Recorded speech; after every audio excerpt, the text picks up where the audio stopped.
Hello hello and welcome to Bhutani academy. तो start करते हैं हमारे छत्तीसगढ़ जियोग्राफी की क्लासेस।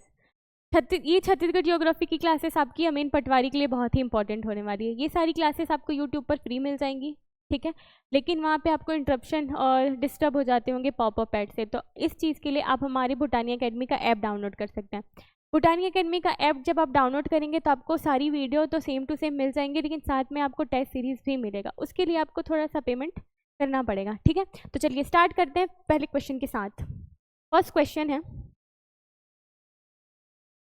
लाल पीली मिट्टी। ठीक, लाल पीली मिट्टी का निर्माण मुख्य रूप से किस चट्टान से हुआ है? ठीक, किसकी बात करें हम? लाल पीली मिट्टी के बारे में। रेड येलो सॉइल जिसको बोलते हैं, उसका निर्माण मुख्य रूप से किन चट्टानों से हुआ है? तो ये हुआ है ग्रेनाइट और सिस्ट से। ठीक, कल की क्लास में आपको पढ़ाई थी कि जो ग्रेनाइट और सिस्ट होते हैं वो मुख्य रूप से मतलब कौन से सेल समूह का हिस्सा होते हैं? हम लोगों ने पढ़ा था कि किसका हिस्सा होते हैं? ये आर्कियन सेल समूह का हिस्सा होते हैं। पढ़ा था ना हम लोगों ने? ठीक, हमने ये भी पढ़ा था कि ये आर्कियन सेल समूह किससे बना हुआ था? लावा और मैग्मा से बना हुआ था, है ना।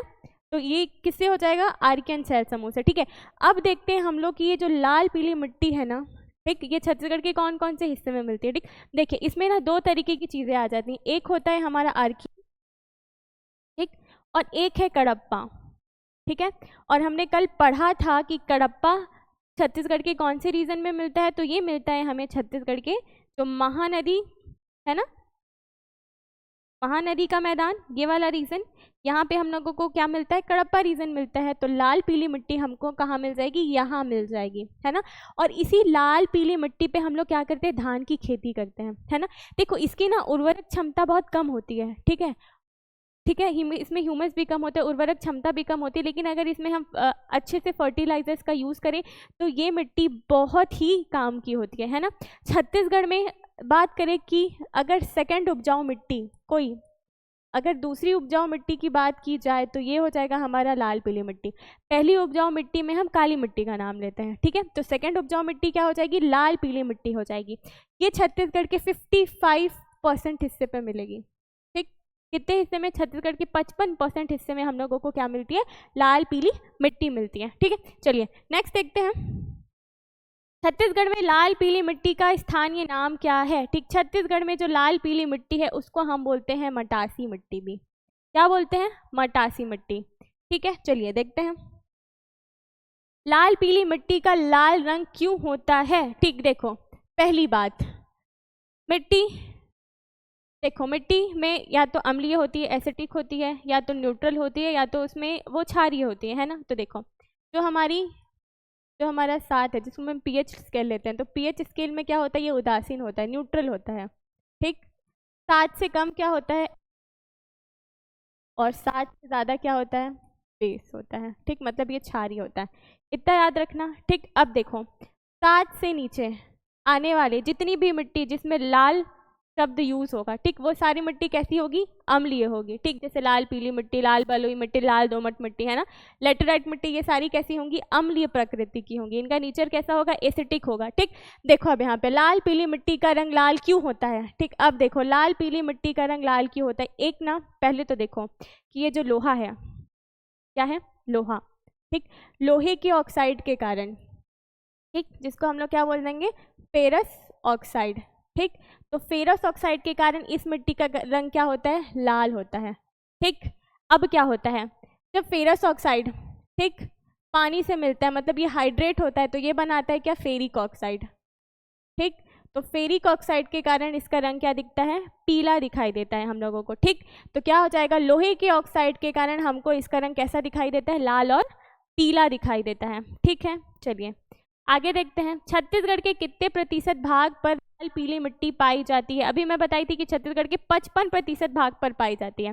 पहले तो हमारा ये बस्तर वाला रीजन, ठीक, ये रीजन, ठीक है। उसके बाद आपको इधर भी आसपास में मिल जाएंगे, है ना। तो कहाँ मिल जाएगा? 55% भाग पे हम लोगों को क्या मिल जाएगा? लाल पीली मिट्टी मिल जाएगा। चलिए नेक्स्ट देखते हैं, छत्तीसगढ़ में लाल रेतीली मिट्टी का स्थानीय नाम क्या है? ठीक, आप देखो छत्तीसगढ़ में जो लाल रेतीली मिट्टी है ना, उसको हम लोग बोलते हैं टिकरा। क्या बोलते हैं? टिकरा बोलते हैं, ठीक। ये छत्तीसगढ़ में ना इसकी भी प्रकृति कैसी को, इसका नेचर कैसा होगा, एसिटिक होगा, है ना, हम लोगों ने बात करा था इस बारे में। तो इसका नेचर कैसा हो जाएगा, एसिटिक हो जाएगा। लाल रेतीली मिट्टी, ठीक। देखो लाल पीली मिट्टी के बाद हम लोग जिस पे खेती करेंगे वो क्या हो जाएगी, लाल रेतीली मिट्टी।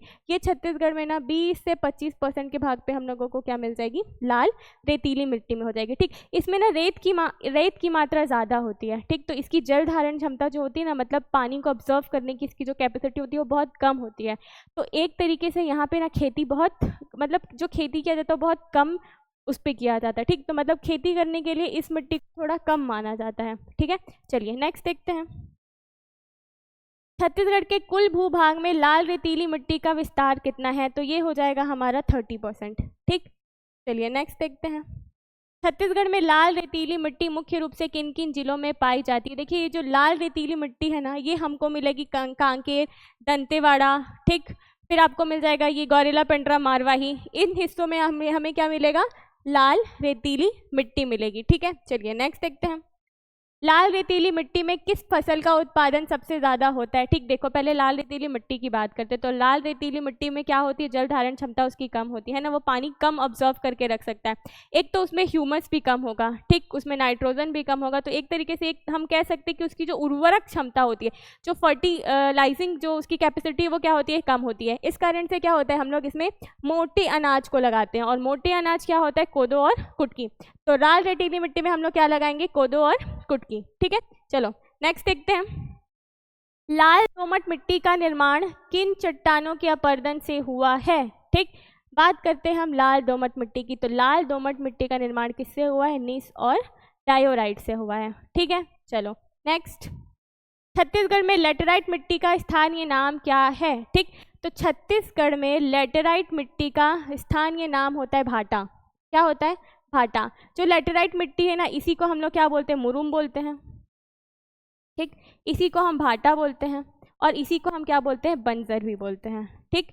तो लेटेराइट मिट्टी क्या हो जाएगी, मुरुम, भाटा और बंजर। देखो ये जो लेटेराइट मिट्टी है ना, एक लीचिंग प्रोसेस से बनता है, जिसको हम लोग निच्छालन भी बोलते हैं। इसमें क्या होता है, जो नदियाँ होती हैं वो क्या करती हैं, बहा कर सारे अवसादों को ले जाती हैं, और उससे ही क्या बनता है हमारा, ये लेटेराइट मिट्टी बनता है, ठीक। ये क्या होता है, इसमें एल्यूमिनियम और आयरन ज़्यादा होता है, ठीक है। एल्यूमिनियम और आयरन ज़्यादा होने के कारण क्या होता है, ये ना एक बहुत कठोर हो जाता है। तो फिर हम लोग लेटेराइट मिट्टी का यूज़ किस में करते हैं, घर, भवन, मकान, इन सब को बनाने में किसका यूज़ करते हैं, हम लेटेराइट मिट्टी का यूज़ करते हैं, ठीक है। चलो नेक्स्ट देखते हैं। छत्तीसगढ़ में लेटेराइट मिट्टी मुख्य रूप से कहाँ पाई जाती है। तो देखो छत्तीसगढ़ में जो लेटेराइट मिट्टी है ना, वो हमारी जो पहाड़ी क्षेत्र है, मतलब पहाड़ी क्षेत्र और उच्च भूमि की बात करें तो देखो अगर ये मानते हैं हमारा छत्तीसगढ़ है, ठीक। और यहाँ पे जो हम लोगों को दिख रहा है क्या, भरतपुर मनेंद्रगढ़, इसका जो पठारी हिस्सा है, पठार का हिस्सा हमें ये मिलेगा। और यहाँ पे महानदी के आसपास जो हम लोगों को सीमांत उच्च भूमि देखने को मिल रही है, ये वहाँ भी मिलेगा। तो लेटेराइट मिट्टी कहाँ मिलती है, पहाड़ी क्षेत्रों में और उच्च भूमि पर हमको मिलने को दिखती है, ठीक। तो क्या हो जाएगा, लेटेराइट मिट्टी। नेक्स्ट देखते हैं। लेटेराइट मिट्टी किस प्रकार की फसलों के लिए उपयुक्त है। देखो लेटेराइट मिट्टी पे हम लगाते हैं बागानी फसलें, ठीक। तो बागानी फसलें कौन कौन सी हो जाएंगी, आलू, कोदो, कुटकी, ठीक। देखो ये जो लेटेराइट मिट्टी है ना, ये हम लोगों को जसपुर का जो पठार है ना, वहाँ पे भी देखने को बहुत अच्छे से मिल जाती है। और वहाँ पे हम क्या करते हैं, आलू की खेती वहाँ पे हो जाती है, टमाटर की खेती हो जाती है, कोदो कुटकी हम बाकी पठारी हिस्सों पर कर लेते हैं ना। तो इसका आंसर क्या हो जाएगा, आलू, कोदो, कुटकी, ठीक है। चलो नेक्स्ट देखते हैं। छत्तीसगढ़ में काली मिट्टी को किस स्थानीय नाम से जाना जाता है, ठीक। तो छत्तीसगढ़ में काली मिट्टी को हम क्या बोलते हैं, कन्हार बोलते हैं, ठीक। इसके और भी नाम हैं, इसको बोल देते हैं हम रेंगुर, कन्हार, ठीक। क्या बोलते हैं हम इसको, काली मिट्टी को, ठीक। चलो नेक्स्ट देखते हैं। काली मिट्टी का निर्माण किस प्रकार की चट्टानों से हुआ है, ठीक है। चलो बात करते हैं हम किसके बारे में, काली मिट्टी के बारे में। देखो जो काली मिट्टी है ना, हम लोगों ने पढ़ा था कि जो आर्कियन चट्टान है, मतलब जो आर्कियन शैल समूह था, ठीक। उससे हम लोगों ने क्या देखा था, दो तरीके के क्या बन रहे थे, चट्टान बन रहे थे। एक बन रहा था ग्रेनाइट और एक बन रहा था क्या, बेसॉल्ट। जो ग्रेनाइट था वो क्या हो रहा था, धरती के अंदर ही लावा निकल रहा था और धरती के अंदर ही ठंडा हो रहा था, ठीक। और एक पढ़ा था हम लोगों ने बेसाल्ट। बेसाल्ट में क्या हो रहा था, जो ज्वालामुखी था वो बहकर कहाँ आ रहा था, पृथ्वी के ऊपरी हिस्से में आ रहा था और ठंडा हो रहा था। तो वही बेसाल्ट ठीक, वही जो लावा जो ठंडा हो गया उससे जो बनने वाली मिट्टी थी वो क्या कहलाई, हमारी काली मिट्टी कहलाई। इसी को हम क्या बोल रहे हैं, कन्हार मिट्टी भी कहते हैं। ठीक, तो बेसाल्ट और ज्वालामुखी की चट्टानों से बनने वाली मिट्टी कौन सी हो जाएगी, काली मिट्टी हो जाएगी। ठीक है, चलो नेक्स्ट देखते हैं।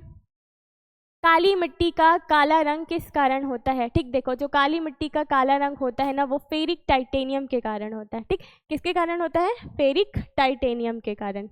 ठीक है, और लाल रंग किसके कारण हो रहा था, फेरस ऑक्साइड के कारण। चलो, काली मिट्टी किस प्रकार की फसलों के लिए सबसे उपयुक्त है। ठीक है, तो देखो काली मिट्टी की बात करते हैं। हम लोगों को काली मिट्टी कहाँ कहाँ देखने को मिलती है, हमें खास करके देखने को मिलती है कहाँ, मैकल पर्वत श्रेणी के रेंज में, है ना, बेमेतरा वाला जो रीजन है, कवर्धा, इन सारे रीजन्स में हम लोगों को काली मिट्टी देखने को बहुत अच्छे से मिल जाती है। तो ये जितनी भी जो मिट्टी है उस पर हम लोग कौन सी खेती करते हैं, कपास और गन्ने की खेती। कपास और गन्ने की खेती के लिए जो काली मिट्टी है वो बहुत ही ज़्यादा ज़रूरी और उपयुक्त मानी जाती है। ठीक है, चलो नेक्स्ट देखते हैं। टोटसा मिट्टी किन दो मिट्टियों का मिश्रण है। ठीक, हम लोगों ने पढ़ा था अभी क्या, लाल पीली मिट्टी के बारे में। ठीक, लाल पीली मिट्टी को हम लोगों ने कहा था मटासी मिट्टी। हाँ, उसके बाद हम लोगों ने पढ़ा क्या, काली मिट्टी। काली मिट्टी को हम लोगों ने कहा कन्हार। तो जब काली मिट्टी और मटासी मिट्टी मिलती है तो वो क्या बनाती है, डोरसा मिट्टी बनाती है। ठीक, काली मिट्टी का रंग ना बिल्कुल काला होता है ना, लेकिन जो डोरसा मिट्टी बनती है ना वो काले रंग से थोड़ी लाइट होती है। हाँ, तो ये कैसी हो जाएगी, लाल और लेटेराइट ये नहीं होगा, लाल और पीली मिट्टी नहीं होगा, काली और लाल दोमट मिट्टी नहीं होगा, तो क्या हो जाएगा, कन्हार और मटासी मिट्टी हो जाएगा। ठीक है, चलो नेक्स्ट देखते हैं। पाल कछार मिट्टी छत्तीसगढ़ में किस प्रकार के क्षेत्र में पाई जाती है। ठीक, अब बात करते हैं हम पाल कछार की। ठीक, जब पाल कछार है तो हम यहाँ पे पटपट कछार भी देख लेंगे। ठीक, कहीं पे आपको पट कछार और कहीं पे पटपट कछार भी देखने को मिलेगा। ठीक, बात करते हैं पाल कछार की। ठीक, जो नदियाँ होती हैं वो नदियाँ क्या करती हैं, बहुत सारे सेडिमेंट्स को बहा कर लाती हैं। हाँ, और उसको क्या करती है, नदियों के किनारे बिछा देती हैं। तो उससे क्या होती हैं, जितने भी मतलब एक तरीके से मान सकते हैं जीवाश्म, पेड़ पौधों के अवशेष, जितनी चीज़ें होती हैं नदियाँ उसको बहा के लाती हैं और लाकर मैदानी क्षेत्रों में फैला देती हैं। ठीक है, तो इन मैदानी क्षेत्रों में जितने भी सेडिमेंट्स लाए होते हैं ना, उससे जो मिट्टी बनती है वो बहुत ही उपजाऊ मिट्टी कहलाती है। ठीक, उस पर वो सबसे ज़्यादा उपजाऊ होती है किसके लिए, खेती करने के लिए, है ना। तो पाल कछार मिट्टी वो होती है जिसमें हम क्या करते हैं, जिसमें जो नदियाँ होती हैं वो सेडिमेंट्स को बहा कर लाती हैं। तो हमें ये जो मिट्टी है वो छत्तीसगढ़ के किस हिस्से में मिलेगी, नदी घाटी के पास में मिलेगा आपको, है ना।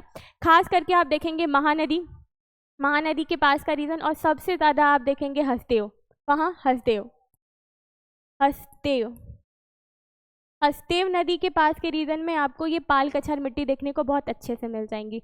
ठीक है, तो ये हो जाएगा यहाँ। देखो हम लोग जब लगाते हैं ना ककड़ी और खीरे वगैरह, तो वो इन मिट्टी पे लगाना हम ज़्यादा पसंद करते हैं ना, तरबूज वगैरह। तो पाल कछार जो मिट्टी होती है ना उसी पे हम लोग तरबूज या ककड़ी वगैरह लगाते हैं। ठीक है, चलो अब पाल कछार हो गई, ये तो पटपट कछार की बात करते हैं। ठीक, मानो ये नदी है। ठीक, ये नदी के आसपास का हिस्सा है।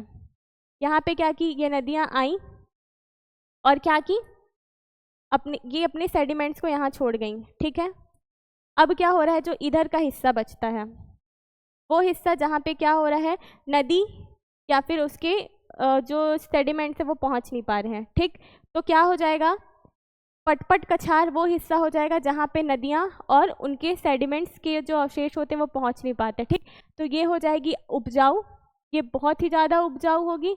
और जो पटपट कछार भूमि होगी उसको हम अनुपजाऊ बोल सकते हैं। ठीक, ये फर्टिलाइज भूमि होगी और ये नॉन फर्टिलाइज भूमि होगी। ठीक, इसमें मतलब उपजाऊ बहुत कम होगा, यहाँ पे खेती करने के लिए ये कम उपयुक्त होगी ये भूमि। ठीक, तो देखो अभी आते हैं हम पट कछार में। पट कछार कहाँ, पट कछार मैंने क्या बताया कि वो हिस्सा जहाँ पे नदियाँ अपने सेडिमेंट्स वगैरह नहीं पहुँचा पाती हैं। ठीक है, तो वहाँ की मिट्टी कम उपजाऊ होती है। ठीक, अब देखो जब नदियाँ पहुँच ही नहीं पा रही, जब पानी पहुँच ही नहीं पा रहा है कि, तो वहाँ का मिट्टी कैसा होगा, बहुत कठोर किस्म का होगा, है ना। तो क्या होगा, और वहाँ पे खेती करने के लिए कम पानी की भी ज़रूरत होगी। ठीक, क्योंकि वहाँ पानी पहुँच ही नहीं पा रहा है। और जहाँ पे हमें कम पानी वाली खेती करनी होती है वो कौन से अनाज की खेती होती है, मोटे अनाज का। ठीक, तो ये जो पट कछार है वहाँ पे हम करेंगे कौन सी खेती, मोटे अनाजों की खेती। ठीक है, चलो नेक्स्ट देखते हैं। बस्तर के पठार में ऊपर से नीचे की ओर मिट्टियों का सही क्रम क्या है। ठीक, देखो जो बस्तर के पठार में मिट्टियां हैं ना, उसको याद करने के लिए आप बहुत अच्छे से याद कर सकते हैं। एक ट्रिक है, मती मारी गई, मती मारी गई।